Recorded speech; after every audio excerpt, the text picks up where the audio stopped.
Israeli सेना के प्रमुख हर्जी हलेवी ने 7 अक्टूबर की बरसी से एक दिन पहले ये दावा किया था कि उन्होंने हमास की सेना शाखा पर गाजा में जीत हासिल कर ली है, लेकिन उनके इस दावे की अगले ही दिन हवा निकल गई, क्योंकि हमास की सैन्य शाखा अल कासिम और अल बिंग्रेट ने मिलकर इजराइल के भीतर यहाँ तक कि तेल आवीव में M90 रॉकेटों की बरसात कर दी। इजराइल और हमास के बीच युद्ध शुरू हुए 1 साल का वक्त हो चुका है और 101 इजरायली बंधक अभी भी हमास के कब्जे में हैं।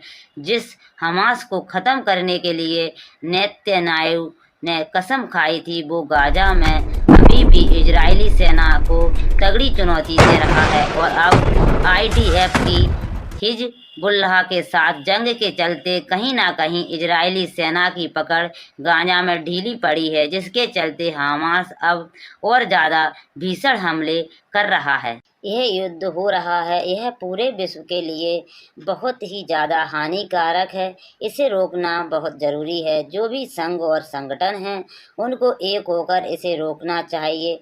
पूरी पृथ्वी पर इतने धर्म हैं और उनके इतने धर्म गुरु हैं, पूरी पृथ्वी की बात छोड़कर ब्रह्मांड की बात करते हैं, स्वर्ग नरक की बात करते हैं। चाहे कोई भी धर्म हो, उनको मिलकर यह संदेश देना चाहिए कि दोनों देशों को शांति बनाए रखने का संदेश दे।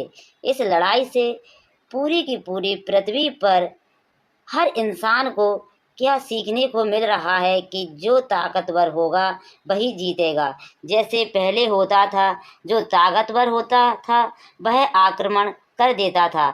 इससे हर देश, हर इंसान को यह सीख मिल रही है, यह सीख ले रहा है। कोई तो समझाओ इनको पूरी पृथ्वी का नाश करने पर तुल गए। यह पूरी पृथ्वी का नाश करने पर तुल गए हैं। इसी प्रकार हर आदमी लड़ने लगेगा और हर आदमी अपनी जीत की कोशिश करने लगेगा। किसी को किसी का डर नहीं रहेगा। इस प्रकार तो सब लोग आपस में लड़ने लगेंगे। जो ज़्यादा दमदार होगा वह जीत जाएगा और कमज़ोर या छोटे देशों के लोगों को मार दिया जाएगा। जो ताकतवर होगा वह जीत जाएगा और जो छोटे देश हैं उनके लोगों को मार दिया जाएगा। इस प्रकार कितनी जनहानि हो रही है। इन दो देशों की लड़ाई के बीच में कितने लोग मर रहे हैं। पृथ्वी, जमीन किसके पीछे लड़ रहे हैं? जमीन तो यहीं की यहीं रखी रहेगी, मगर लोग तो मर जाएंगे। इसको रोकना चाहिए सभी को मिलकर।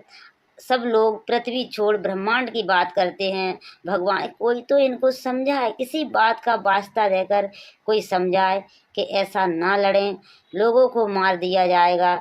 सब लोग परेशान हैं, इसको रोको। जो पृथ्वी की बात छोड़ अंतरिक्ष और ब्रह्मांड की बात करते हैं, वह पृथ्वी को बचाओ, पृथ्वी को जरूर बचाओ। ऐसी ही लड़ाई होती रही, आज यहाँ हो रही कल और कहीं होगी। इसी प्रकार जैसे कहते हैं कि ओजोन के जो जंगल हैं पूरी पृथ्वी का फेफड़े हैं, पूरी पृथ्वी का फेफड़े बोलते हैं। इसी प्रकार यहाँ जो लड़ाई चल रही है उससे भी पूरी पृथ्वी को नुकसान पहुँचेगा। और एक दिन इसी प्रकार जो पहले लड़ाइयाँ चलती थीं, पहले इतने हथियार नहीं थे, राजा जाते थे तलवारों से लड़ते थे, एक राज्य को छुटा लेते थे। कहीं इस बार ऐसा सभी को लालसा लग गई कि जो लड़ेगा, जो जीत जाएगा, जिसके पास जाना हथियार हैं वो ही पूरे उसका राजा बन जाएगा या जीत लेगा पूरे देश को। ऐसी होड़ लग गई तो हर कोई लड़ने लग जाएगा। यहाँ पर लोग ढूंढे लोग नहीं मिलेंगे, सब मर जाएंगे, क्योंकि सबके पास अब हथियार हैं, विपन हैं जो पहले नहीं थे। अब ऐसे ऐसे हथियार है कि एक घालो और पूरा मिनटों में देश का देश नष्ट कर देंगे। इसलिए सभी को बड़ा अनुरोध है, इसको रोकने की कृपा करें।